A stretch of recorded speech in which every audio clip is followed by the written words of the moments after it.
what's happening in America and how it will affect us? Trump is fulfilling his campaign promises. All these things he signed, he mentioned none of them, he talked about them. And he has to do exactly what he promised the people of America, that this is what I will do when I become the president. And it's not a shock.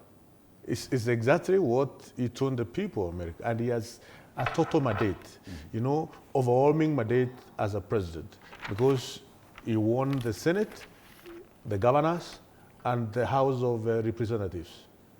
The Republicans have the majority from the House of Congress all the way to the Senate. So he has an overwhelming mandate as a president of the United States. These are the issues which he campaigned and promised the people of the United States that this is exactly what I will do when I win. And I think it is for him to fulfill exactly what he said.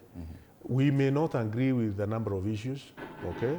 But United States of America is an independent nation, a sovereign nation, just like Kenya. He has to do exactly what he promised. But some of these decisions will definitely have a direct impact even on Kenya. We saw President William Ruto, and I was asking Madam Elachi the same, that he was keen on these issues of climate change and climate action. Yes. That requires a lot of funding. By withdrawing the US from the Paris Climate Agreement, it means that a trillion US dollars hole needs to be filled. That will affect even President William Ruto's plans going forward, don't you think? Not only President William Ruto's plan, but the entire of the world. $1 trillion is huge amount of money. Huge amount of money. The effect will be felt across the world as far as the climate change push is concerned.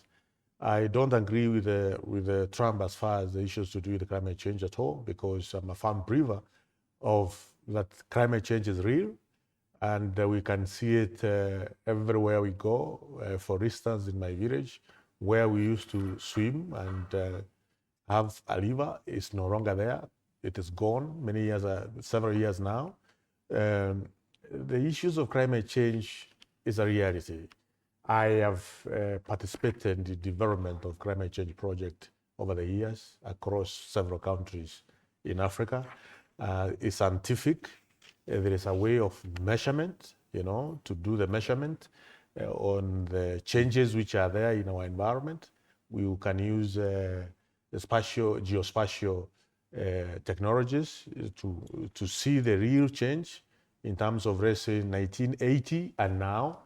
So climate change is a reality. The reasons why Trump does not believe in climate change, he believes that climate change is a hoax. That is him. He's the president. So we have to, or the leaders of the rest of the world, have to come together and know how to move forward with a deficit of $1 trillion as far as issues to do with climate change is concerned. Okay. The good thing is we have many funds, global funds, which support the fight against climate change. We have Green Climate Fund, which is domiciled in South Korea, and several others.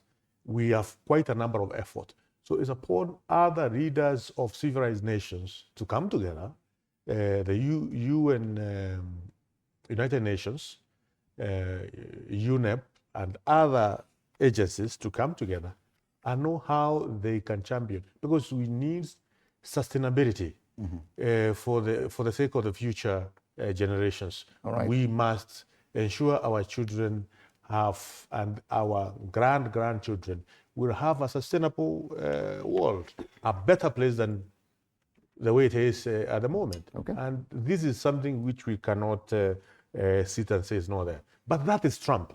That is Trump. That is what he promised the people of America. He has to do it. And Madam Jane Kihara, the other one that will directly affect us is the US withdrawing from the World Health Organization, withdrawing about 30% of the funding to that organization. WHO is responsible for the distribution of very key vaccines and even immunization for babies in Africa.